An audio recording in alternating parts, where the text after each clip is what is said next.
Hello learners, एक बार फिर से आपका बहुत बहुत स्वागत है ज्ञानस्ली क्लासेस के यूट्यूब चैनल पर। और स्टार्ट करते हैं आज के इस इम्पोर्टेंट सेशन को।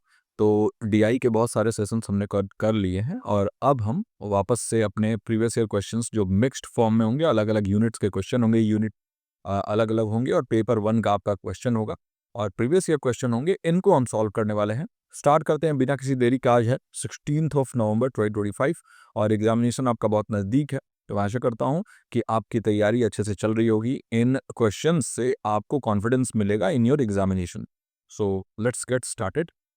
पहला क्वेश्चन है हमारा, which of the following best represents procedural knowledge is in the revised Bloom's taxonomy. नव परिवर्धित ब्लूम वर्गीकरण में प्रक्रियात्मक ज्ञान का सर्वोत्तम उदाहरण कौन सा है? और चार ऑप्शंस आपके सामने हैं, है ना। यहाँ पर देखिए चार ऑप्शंस है। अब इन चारों में से आपको बताना है कि सबसे बेस्ट जो है प्रोसीजरल नॉलेज का कौन सा इसमें से लाइन लिखा हुआ है। अरे ये क्या होता है जो प्रोसीजरल नॉलेज है? तो देखिए, एक प्रोसीजर आप समझते हैं ना, कोई भी चीज करने का एक प्रोसीजर, एक तय मानक होता है कि किस तरीके से करना है, एक प्रक्रिया होती है ना। तो बताइए कि इनमें से कह रहा है और रिवाइज ब्लूम टैक्सोनॉमी के बारे में बात कर रहा है, ये भी याद आप रखेंगे। तो देखिए, प्रोसीजरल नॉलेज का मतलब होता है कि किसी भी चीज को कैसे हम करते हैं, उसकी प्रक्रिया क्या है, उसका प्रोसेस क्या है ना। यानी किसी कार्य को करने की चरणबद्ध जो हमारे विधि होती है ना, चरणबद्ध तरीके से स्टेप बाय स्टेप हम कैसे करते हैं, इसको हम कहते हैं प्रोसीजरल नॉलेज, है ना। तो देखिए, ए है knowing the purpose of a scientific concept, यानी किसी भी वैज्ञानिक अवधारणा के उद्देश्य को जानना, क्या ये होगा? या फिर evaluating the relevance of a theory, किसी सिद्धांत की प्रासंगिकता का मूल्यांकन करना कि वो थ्योरी कितना रेलेवेंट है किसी एक कंडीशन में। या फिर knowing the steps of conducting an experiment, किसी प्रयोग को करने की क्रमबद्ध विधियों को जानना। या फिर creating a new instruction model, एक नया शिक्षण मॉडल निर्मित करना। बताइए इनमें से कौन सा प्रोसीजरल नॉलेज का सबसे बेस्ट एग्जाम्पल है, जो प्रक्रियात्मक ज्ञान है, इसका सर्वोत्तम उदाहरण है? बताइए। देखिए, किसी साइंटिफिक कॉन्सेप्ट के पर्पज को जानेंगे आप तो प्रोसीजर से मतलब नहीं है, बस आप पर्पज जान लेंगे कि भाई हम कोई एक्सपेरिमेंट क्यों कर रहे हैं। मान लीजिए आप कोई एक्सपेरिमेंट कर रहे हैं, एक जो है मान के चलिए एक एक्सपेरिमेंट है ग्रेविटी के ऊपर, क्यों कर रहे हैं आप अगर समझना चाहेंगे तो उससे आप पर्पज जान पाएंगे, प्रोसीजर नहीं जान पाएंगे कि कैसे हम करेंगे।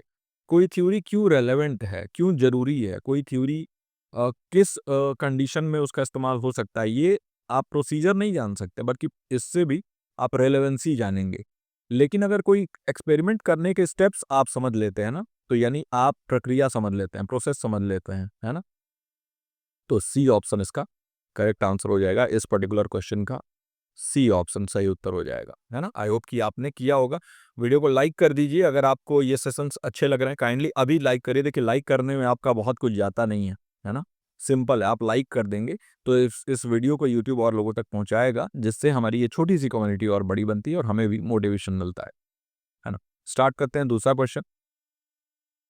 एक शोधार्थी या शोधकर्ता है, तो वो क्या करते हैं, ट्रू नल हाइपोथेसिस को रिजेक्ट कर देते हैं। ट्रू नल हाइपोथेसिस है ना। नल हाइपोथेसिस मतलब एच नॉट, और ये सही है, ये ट्रू है, और इसको रिजेक्ट कर देते हैं क्योंकि सैम्पलिंग फ्लक्चुएशन हो गया है ना। नमूना में उतार चढ़ाव देखते हैं वो और रिजेक्ट कर देते हैं। तो इसको हम क्या कहेंगे बताइए?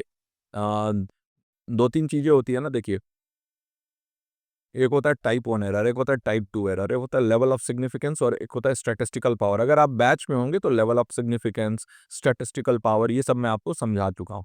टाइप 1 एरर, टाइप 2 एरर समझा चुका हूँ। क्या होता है? तो देखिए, टाइप 1 एरर जो है ना, वो होता है कि अगर आप किसी ट्रू नल हाइपोथेसिस को रिजेक्ट कर देते हैं, है ना, तो वो होता है टाइप 1 एरर, जिसे हम महापाप कहते हैं। मतलब महापाप है ये, है ना। टाइप 1 एरर मतलब महापाप है। कभी भी एक नल हाइपोथेसिस को अगर सही है, सत्य है, तो उसको आप रिजेक्ट नहीं करेंगे, है ना। ट्रू नल हाइपोथेसिस को एक्सेप्ट कर। और अगर आप एक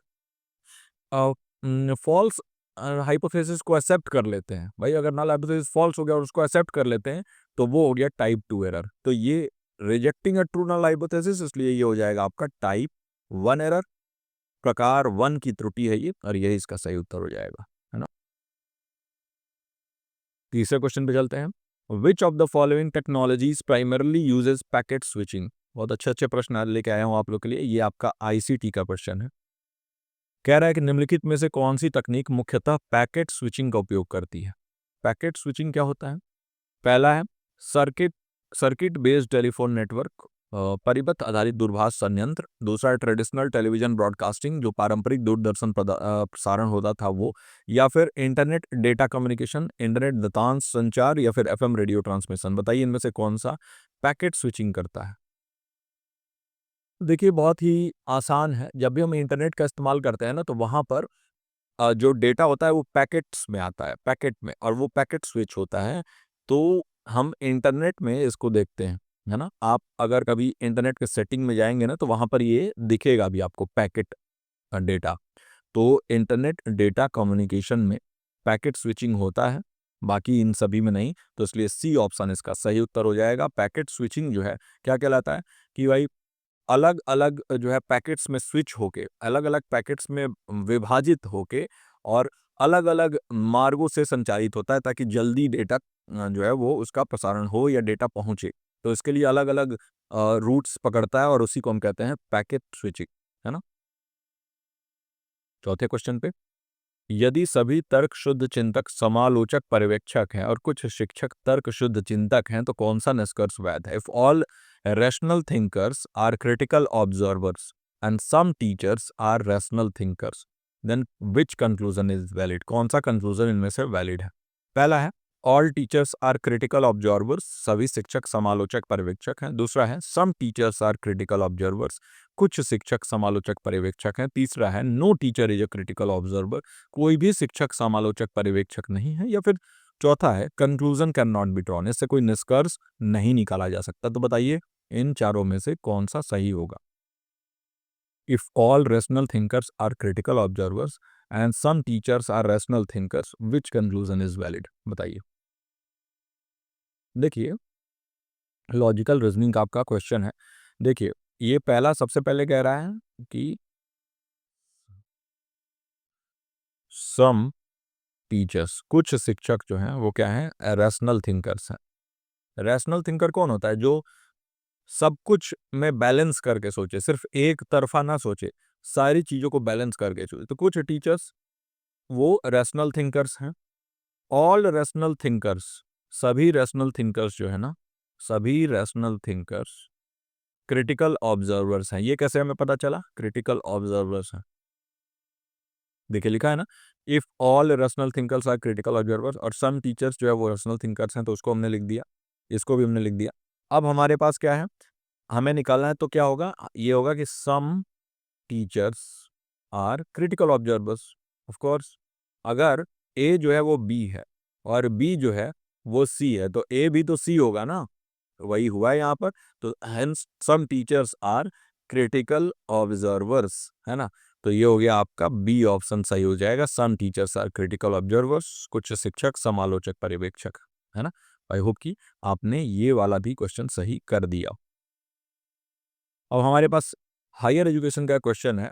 विच constitutional article empowers the central government to coordinate and determine standards in higher education? कौन सा संवैधानिक अनुच्छेद केंद्रीय शासन को उच्चतर शिक्षा में मानकों के समन्वयन और निर्धारण का अधिकार देता है? पहला ऑप्शन है आर्टिकल 45, दूसरा ऑप्शन है आर्टिकल 350, तीसरा ऑप्शन है आर्टिकल 246, और चौथा ऑप्शन है आर्टिकल 261।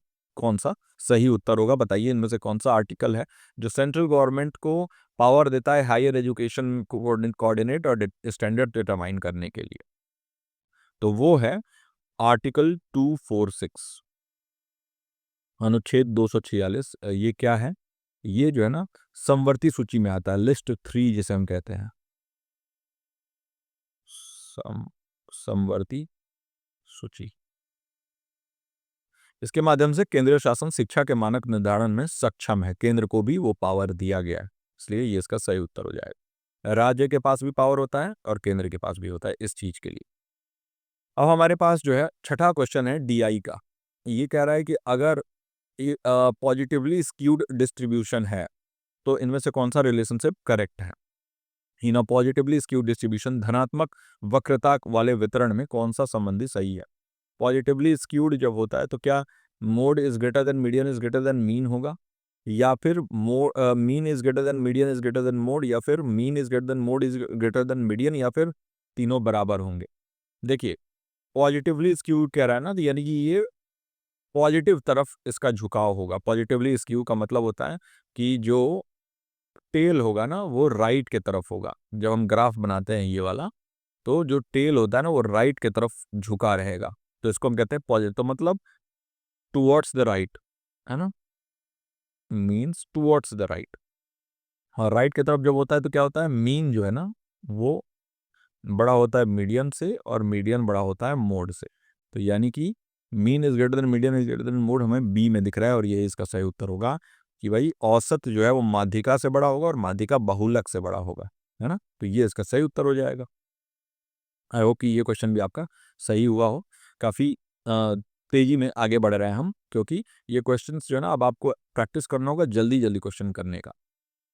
हमारा 7वां प्रश्न है, when a receiver interprets a message exactly opposite. ये कम्युनिकेशन का क्वेश्चन है कि when a receiver interprets a message exactly opposite to the sender intention. मतलब अगर संदेश भेजने वाले ने कुछ संदेश भेजा है और जो संदेश को प्राप्त कर रहा है, प्राप्त करता है, उसने संदेश को बिल्कुल उल्टा समझ लिया, जो भेजा गया बिल्कुल उसके उलट समझ लिया, क्योंकि उसने अपने मन में कुछ पूर्वाग्रह बैठा के रखा हुआ था। तो उसको हम क्या कहेंगे?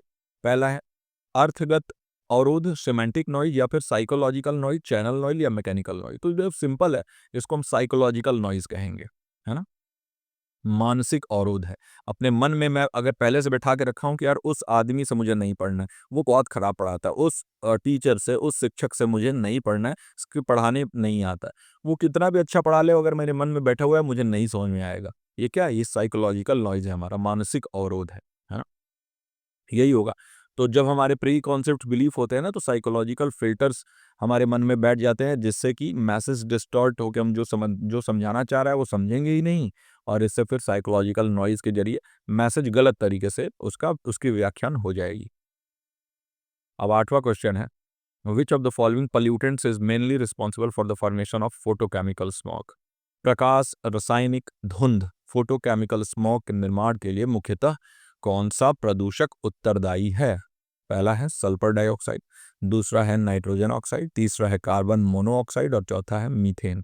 बताइए इनमें से कौन सा पॉल्यूटेंट्स जो है वो रिस्पॉन्सिबल है फोटोकेमिकल स्मॉग के लिए? बताइए। ये आपका पीपल डेवलपमेंट एनवायरनमेंट का एक क्वेश्चन है, एनालिटिकल क्वेश्चन है, आपको बताना है, क्वेश्चन पूछा जा चुका है पहले। तो देखिए, अगर हम बात करें फोटोकेमिकल स्मॉग का, तो फोटो का मतलब होता है लाइट, तो ये, और स्मॉग क्या होता है? स्मॉग मतलब होता है स्मोक प्लस फॉग। अभी ठंड ठंड का समय शुरू हो गया ना, काफ़ी फॉगी फॉगी वेदर रह रहा है, और अगर उसमें स्मोक मिल जाए तो ये स्मॉग बन जाता है। और फोटो मतलब जब भी सूरज का लाइट पड़ेगा ना तो ये रिएक्शन हो जाता है, तो यही लाइट, तो इसीलिए हम कहते हैं फोटो केमिकल स्मॉग। तो ये केमिकल कौन सा होगा? नाइट्रोजन ऑक्साइड, है ना, NO2। नाइट्रोजन ऑक्साइड जो होता है, NO2 जो होता है ना, ये सूर्य प्रकाश की उपस्थिति में जो वेपराइज्ड वाष्पशील जिसे हम कहते हैं कार्बनिक यौगिकी के साथ अभिक्रिया कर फोटोकेमिकल स्मॉग बनाता है ना। तो इसलिए बी ऑप्शन इसका सही उत्तर हो जाएगा, nitrogen oxide is the correct answer for this particular question. तो मैं आशा करता हूँ कि आज का ये सेशन आपको काफ़ी हेल्पफुल रहा हो, और काफ़ी जल्दी हमने ये सेशन कर लिया, लेकिन काफ़ी बेहतरीन क्वेश्चंस थे, और आपके एग्जामिनेशन में फॉर श्योर ये हेल्प करने वाले हैं। और डेटा इंटरप्रिटेशन का सेशन तो चल ही रहा है, तो उसमें आपको कोई डाउट रहता हो तो वो भी पूछ लिया करिए। उसके लिए भी बिल्कुल डाउट ग्रुप ओपन है, टेलीग्राम पर आप कनेक्ट करिए हमसे। और अगर आप जून की तैयारी करना चाहते हैं तो मैं कहता हूँ अभी से आप जुड़ जाइए, मैं आपको ज्वाइन करा दे रहा हूँ। आप अभी से तैयारी शुरू करिए, और बेहतरीन तैयारी करेंगे, और बिल्कुल 100% जो है वो रिजल्ट लेके आएंगे। जैसी पॉजिटिव नोट के साथ इस वीडियो को यहीं एंड करते हैं। मैं मिलता हूँ आपसे अगले वीडियो में। टिल देन आप अपना और अपनों का ख्याल रखिए। नमस्कार।